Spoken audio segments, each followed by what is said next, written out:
Hey there, teachers. Hopefully you're doing well. I just wanted to give a quick little video on what to do with your classes at the end of the school year. What do we do with them? Can I use them for next year? And those types of things. So what I would suggest is you archive classes and you can also copy classes. So archive means that the class will no longer be visible to your students. You can go into an archive class and edit and so on, and we'll get into that. And you can also copy your class, which means you can make a copy of it and all your assignments will stay there and you can use them for next year. So here's an example of a copy class. So this is my Dennis's Dynamic Disco classroom, and I made a copy of it. So if I open up, and the way you make a copy is right in here. There's three vertical dots. If this is your class, you've actually created your class, you will have these four options. If this is not your class, if this is just a student, so this is me being a student, I can move it or I can unenroll from it. Okay, that's for me as a student. All right, so let's go in here. So we got move.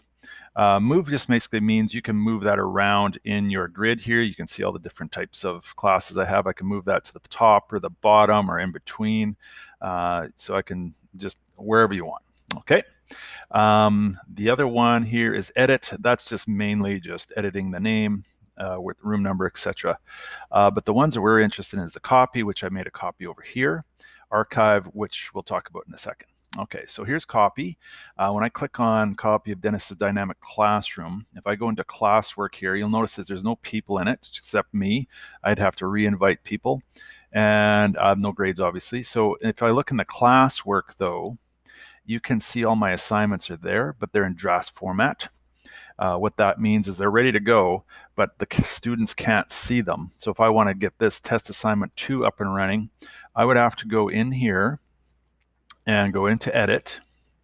And then from here, I can adjust it. I can add more things. I can change the date, due dates, all that kind of stuff right in here. And then I can assign it, or I can do a schedule assign and so on. Okay, so that's a really nice feature that Google Classroom has for us. All right, so that's copying the classroom. And then let's talk about archiving.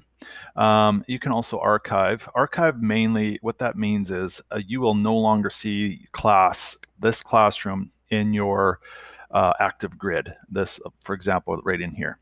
So if I'm a teacher and I archive it, the students would no longer see that classroom in their Google Classroom either.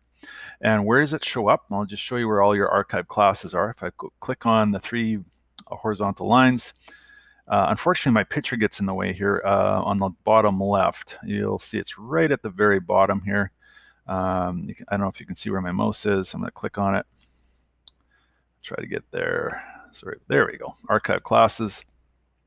And these are all the archive classes you have. Now, this is also if you're a student. So if you're a student and I'm just trying to think, here's a test class from Audra.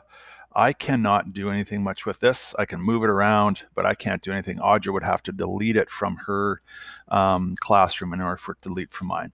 However, if I am a teacher, and I'm just going to find one here that I have put right here. This one is copy of spring training. If I click on that, I have some options here. I can move it. I can restore it. When I restore it, all the assignments come back. But the best option, I think, is copy. Copy means it comes in as draft.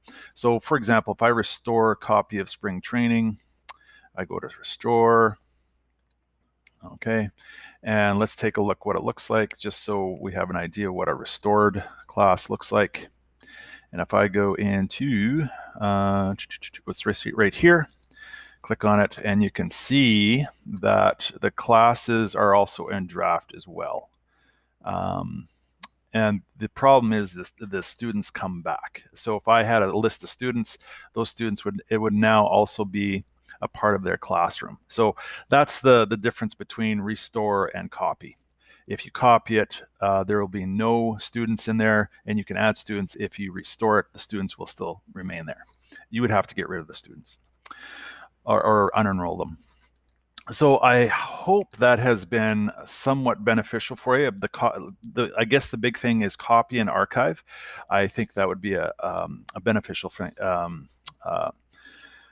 idea for you to consider as you get ready for summer and hopefully soon in the fall. And by the way, I also want to I just admire all you teachers working so hard, getting Google Classroom working in your Google environments and helping your kids out as best you can. So again, stay tough and stay safe, and we'll talk to you soon. Bye-bye.